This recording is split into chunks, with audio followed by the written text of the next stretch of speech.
Now, we talked about novels, we talked about games, we talked about other stuff, so now let's talk about visual novels. Now, visual novels, they're interesting. Why? Because they're technically games, but on the other hand, they're also novels. They're kind of mixed into one. It's like pen, pineapple, apple, pen, but this time it's like game, novel, boom. And anime. Game, anime, apple, boom. You know, that kind of stuff. And it's kind of an interesting experience when you're trying to play through a visual novel game for the very first time. Because very often you're gonna encounter these two types. One, the one where you have choices and you can interact with the story, the character, in order to change the ending or the story you're gonna be experiencing. Or you get one where you basically don't have a choice, you're just reading on. If it's the latter, you're basically reading a novel with pictures and songs and all that. But if you're choosing the first one, or unknowingly choose the first one, then you're basically playing a game that's also a novel at the same time, with multiple endings for those what if itches, you know, because sometimes people in the fandom, they kind of make doujinshis because they love those what if situations. So, alright, what's the pros, what the cons? Now, obviously, because it's a game, it's voiced. Because it's a game, well, you can see stuff. Not only texts, you get to see character graphics in full color every time. Now, in terms of more modern games, the character graphics are even slightly more animated, like wavy hair. They can move, they can blink, they can breathe, their chest can heave up and down, all of that. It kind of emulates a living character graphic, and it's kind of nice. Just on the eye, it's nicer than just a flat picture with no movement whatsoever with a block of text under it. So that's a definite improvement over time. So yeah, that's the thing. It's voiced, it's usually more complete than the anime or the manga, it's got music, it's basically all the good parts in anime, manga, novels, and all the other medias put into one as a game. So, is that good? Hell yeah, that's good. But what's the cons then? The con's simple. Because it's a game, it's fundamentally more expensive to buy than the other materials. Now, given it's not as expensive as buying AAA games, and it's definitely not as expensive as buying Blu-ray boxes with special deluxe gifts for anime sets, but yeah, it's still more pricey than, let's say, normal light novels and normal manga volumes. Because, well, it just costs more to make, and that's the thing. So, yeah, that's the pros, that's the cons. It's really simple, but you just gotta put it out there that it's different. Now, in what situation would you not want to get into that? Simple. If you need your privacy, obviously you don't want to go there, because if you live with someone, it's still gonna have that issue with voices that I talked about in the, novel video. Awkward voices starts playing, someone comes in, boom, awkward situation, automatically. And the CGs too.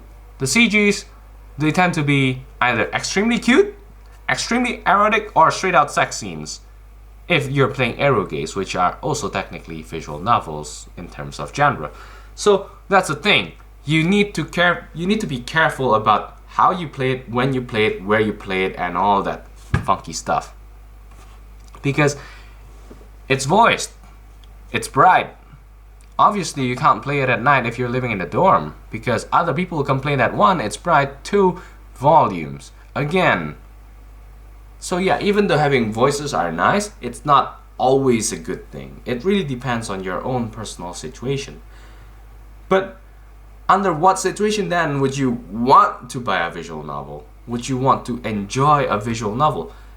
If you enjoy music, if you have a lot of spare time, if you want to exercise your reading or whatever, if you want better art quality, and basically, those what if itches, because obviously if you're adapting an anime from a visual novel, like let's just be blunt here, Grisaya series, if you watch Grisaya no Kajitsu, Grisaya no Eiden, Grisaya no Meikyu, those are all from games. They're own separate games, but they're all in the same franchise, they're all in the same series, they kind of correlate to one another in terms of timeline.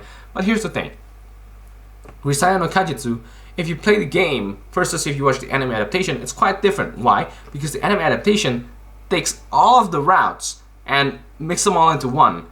Whereas in the game, you kind of have to go through each route differently, and each route have their own different stories. And when you're playing the game, they kind of radicalize. It's really extreme to the point of being unique. The story vibe, the genre of each route is very, very different.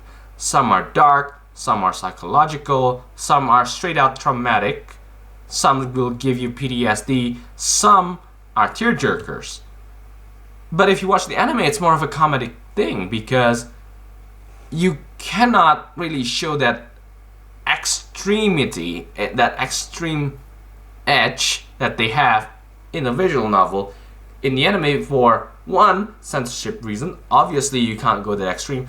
Two, if they have to make one anime series for each of the route, it's gonna be like Fate, where you're gonna have a bunch of different series with conflicting timelines because they kind of happen at the same time. It's just different possibilities, meaning it's basically an isekai thing.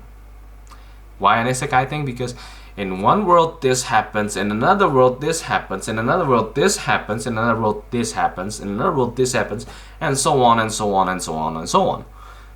So if you want all of the content, if you want different content, it's definitely worth to pick up over the anime. And if you still want to hear them voiced and all that, it's definitely better to pick them up than the manga. Obviously the manga also has the same flaws as the animes if the source material is the light novels or the visual novels, because they cannot really do this as in making one series for every single route. They have to cut off the radicality of each route, jumble them into one, and force a new story out of that jumbled mess. It's like eating a salad, but with routes and stories as the material instead of your normal vegetables. So yeah, those are the times when you might want to be picking up visual novels instead of anime, manga, or novels. Especially in case of novel, if you need to visually see or perceive the information in order to effectively receive the information, because while you do have the texts here, you also get audio, but more importantly, you get the background, you get the character graphic and all that, plus occasionally you get, well, the CGs, where you just see everything. There's no need for imagination whatsoever, everything is just there. So it makes it real easier for those kind of people. And if this video has been helpful, you can check out the next video next time and do the like, subscribe, comment thing that YouTube like to do. So yeah, see you next time if you like it.